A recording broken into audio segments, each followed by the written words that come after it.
And welcome everyone to the August 20th, 2024 meeting of the Richmond Redevelopment Commission. We have a relatively short agenda today, but I will ask Beth to please call the roll and affirm that we do have a quorum. Jenny Lauman. Here. Kathy Lucid. Here. Kim Pickering. Here. Gary Turner. Here. Allison Zeidel. Here. All are present. Thank you. Okay, we do have a quorum, so we will proceed. The first item of business that we have today is the review and approval of the minutes from Tuesday, July the 16th, 2024.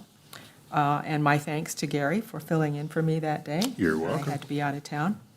Are there any changes or corrections to the minutes?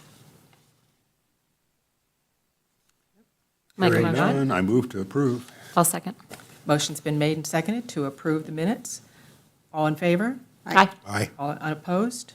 Same motion carries. Okay, next item of business are our financials. Beth? Yes.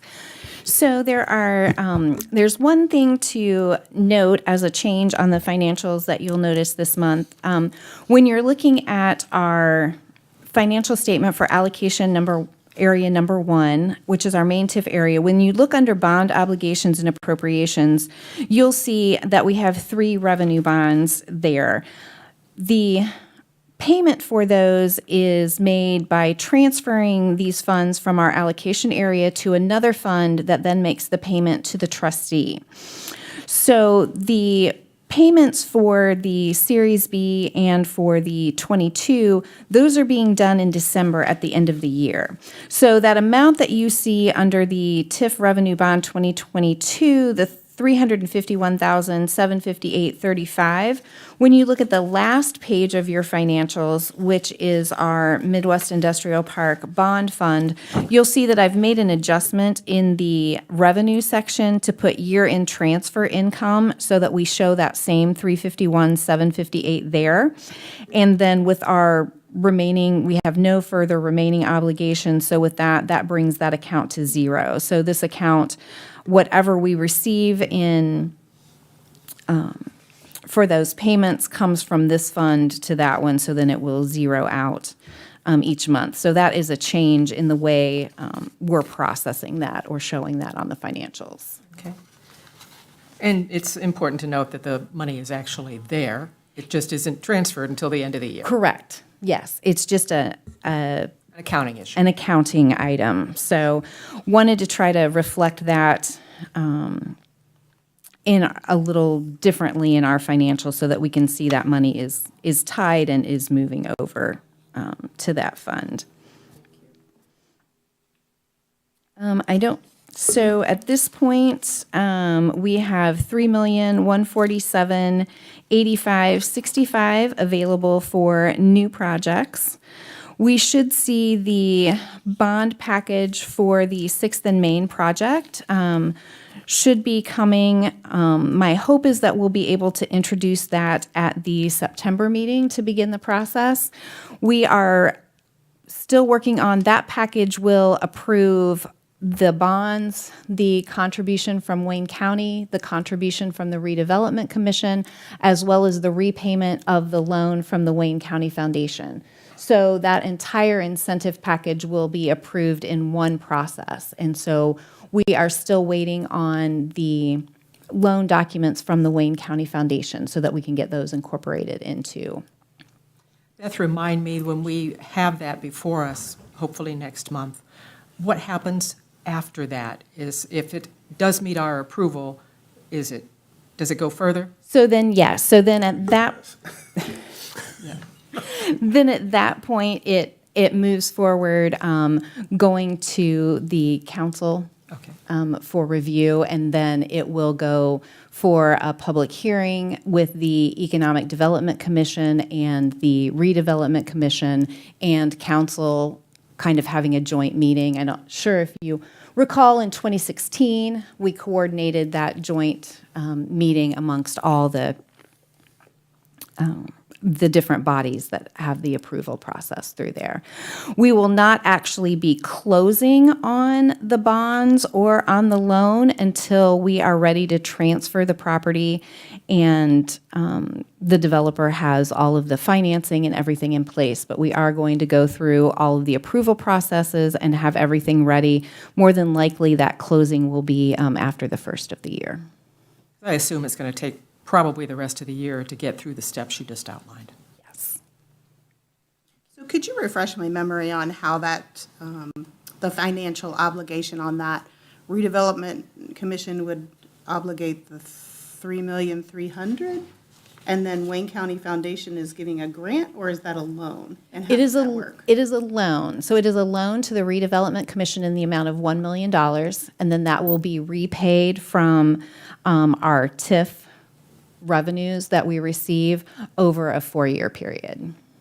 So then our commitment to the project is really 4,300,000? Correct. plus This is interest?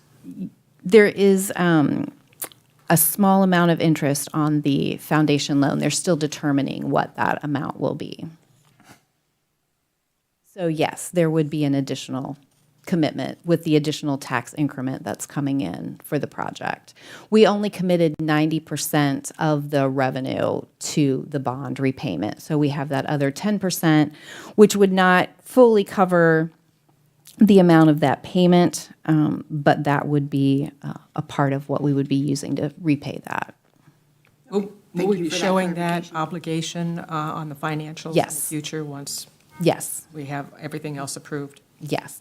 And we will I think it's what also. you were looking for, was that it shows up, basically. I in the just was, bracket. I was curious how the Wayne County Foundation was playing into that, and I thought it was a loan, but I Yes. can't remember if they were granting that money Yes. towards the project. It is a loan, and then there is a cash contribution. There will be an interlocal agreement that will be signed between the city council and the county for their cash contribution that they're making into the project as well. That money will come to the commission, and then that will be part of what we will provide at the closing.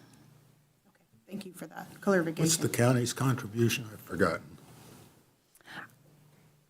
I am going to have to look and see exactly what that total is. I don't recall either, I'd have to look. I did not bring that with me. Order of magnitude, more than $1 million? It is more than $1 million, yes.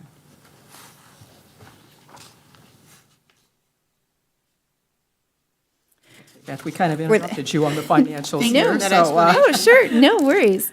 On the Certified Technology Park, we have total available for new projects, $1,091,641.73. There will be some activity on this in the very near future. As you'll recall, we did a new sublease with Vandor for the property, and in that sublease, there was an option to purchase. They have indicated their interest to exercise that option to purchase. So we are in the process of taking the next steps to allow them to exercise that option to purchase, and then the revenue from that will come to the Certified Technology Park Fund. All of it? Really? That'll be kind of a, that's, yeah, I would say so. Yes. Why is it going to CTP? Because CTP funded the acquisition and the rehabilitation there, so when we sell the real property, it goes, the proceeds go back to the fund that funded that. So for example, if something that the park owned and was sold, if they funded that, then that would go back to their fund. Been a while since we did that. have you 2012, Yeah. Jeez. yes, it was June 20th of 2012, so. have an estimate of what that might be? The agreed upon price was a little over 1.5 million, but we are giving them credit for the work that they have done on the property since they started leasing it. They did some maintenance and some improvements. So we do not have that final list from them of what they're requesting to claim against that purchase price. Okay. Johns Manville TIF, we have $1,947,540.17 available for new projects there. And with the Heartland Fund, that is our general mills. This is the bond payments that we make, whatever revenue they generate, we then turn around and return to the trustee to make that payment. That will be the process with the new bond issuance as well. Their plan is to pay off the existing bond, and then they will have one new bond purchase. So they were doing the numbers to determine whether or not they wanted to keep them separate or roll them together, and they have made the determination to put those together. The Midwest Industrial Park, we already talked about that one.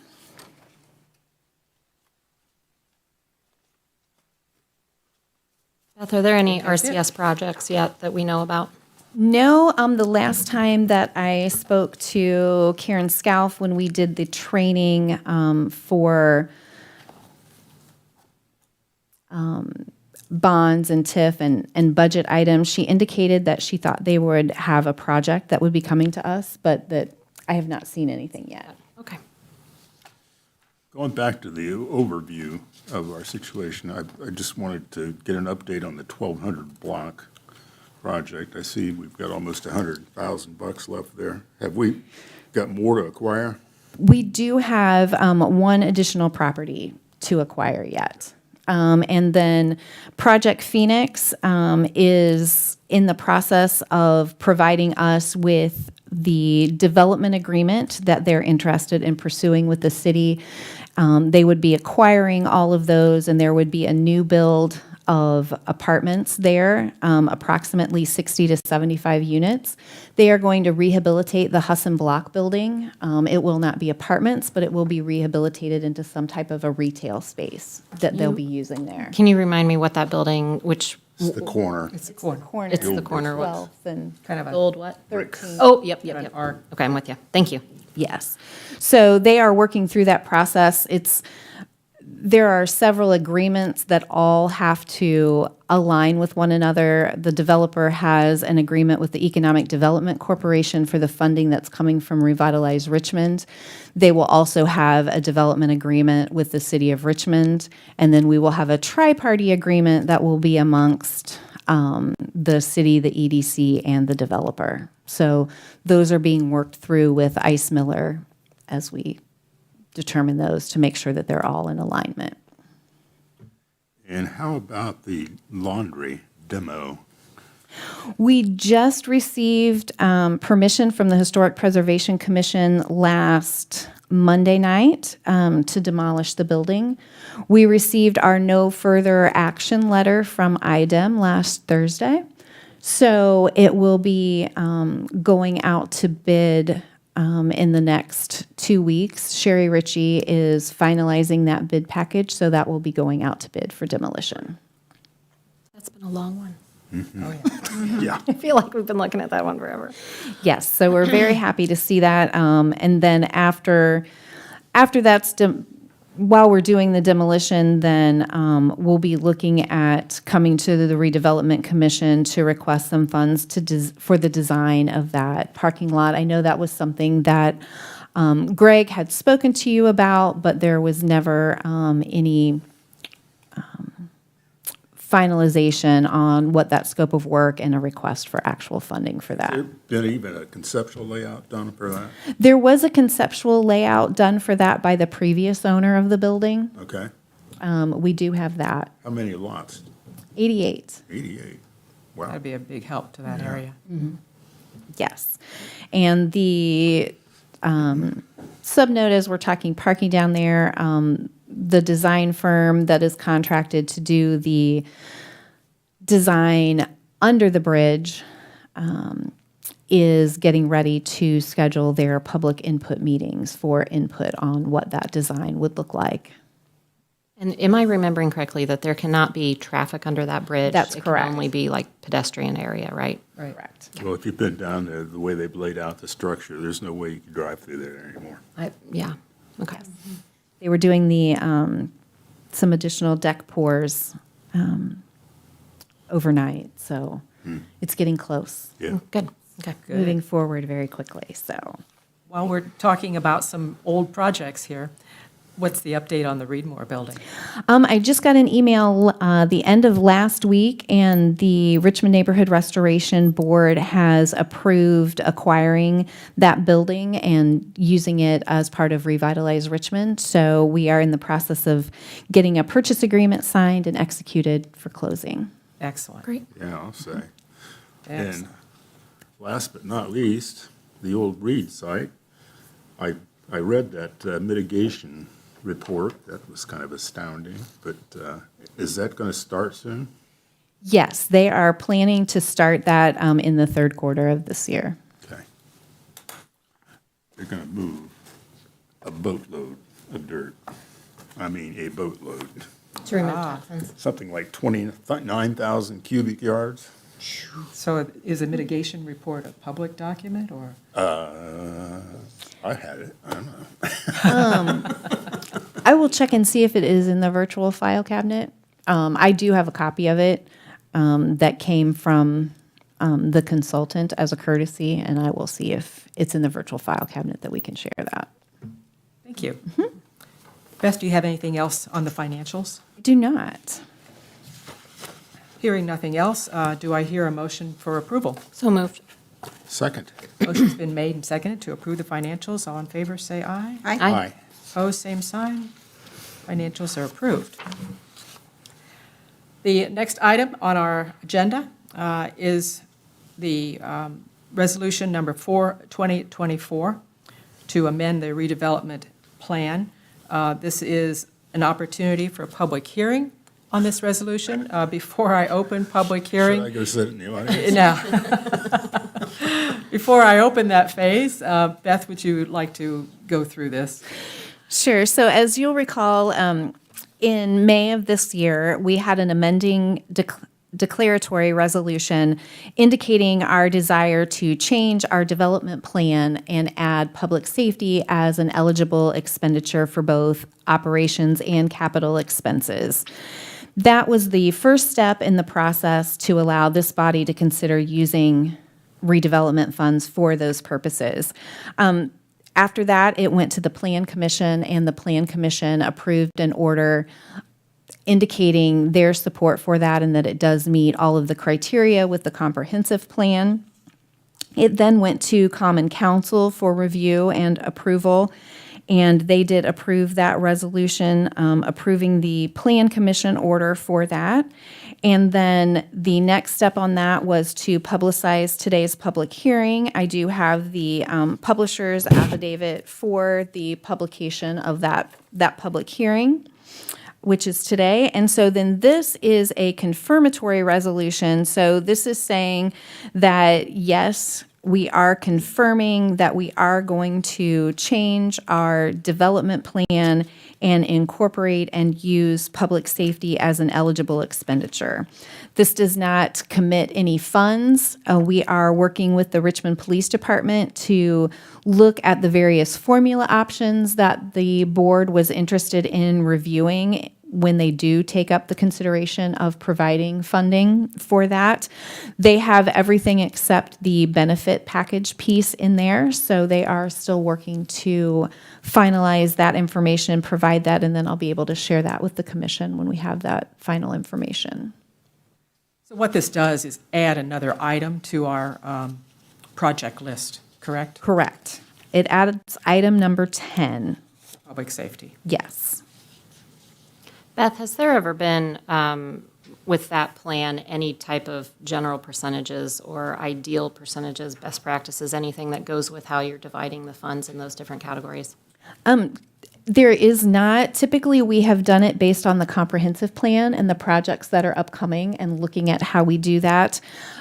We are still waiting for Department of Local Government Finance. This will be the first year that we're required to actually submit a budget. And so they are still determining what format they want that budget to be in. This body has always budgeted our funding according to our development list. So we have been doing that ever since I've been here, and I think it's been going on a lot before that. The most recent information that we've heard is that they're just going to put it into 4 buckets, the same as our city funding is: a bucket for personnel, a bucket for supplies, a bucket for services, and a bucket for capital expenditures. So we will. Any questions by the commissioners on this resolution? No.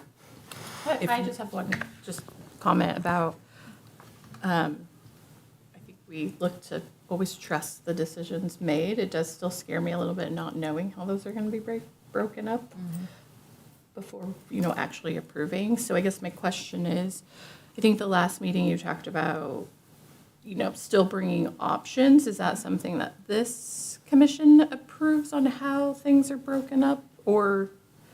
Correct. Like, Correct. So when we have that information from the Richmond Police Department, it will break out all of those options that you requested to review and show what dollar amount, if you wanted to use one of those formulas, what dollar amount. But it's totally the purview of this commission as to if they want to allocate any money to public safety, and if they do, what amount, whether they want to follow a formula or whether they want to pick a number. okay, So yes, it's still Project. within our control. perfect. Okay. At this point, I will open it up for public hearing. If anyone, there's really no one out there except for the mayor who is back here joining us. Hearing no one coming to the microphone in regards to public hearing on this particular resolution, I will now close the public hearing phase and open it up for a motion to approve. I move to approve. I'll second. Motion's been made and seconded to approve. Would you please call the roll? Jenny Laman, Here. Yes. Agree, I'm sorry. Kathy Lucid, Yes. Gary Turner, Aye. Allison Zeidel. Aye. We're in favor. Motion is approved. Do we have any other business to come before the commission today? We do not. Okay, hearing no further business, we are adjourned. Thank you very much.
You are watching Whitewater Government Television, WGTV, Channel 11, part of the Whitewater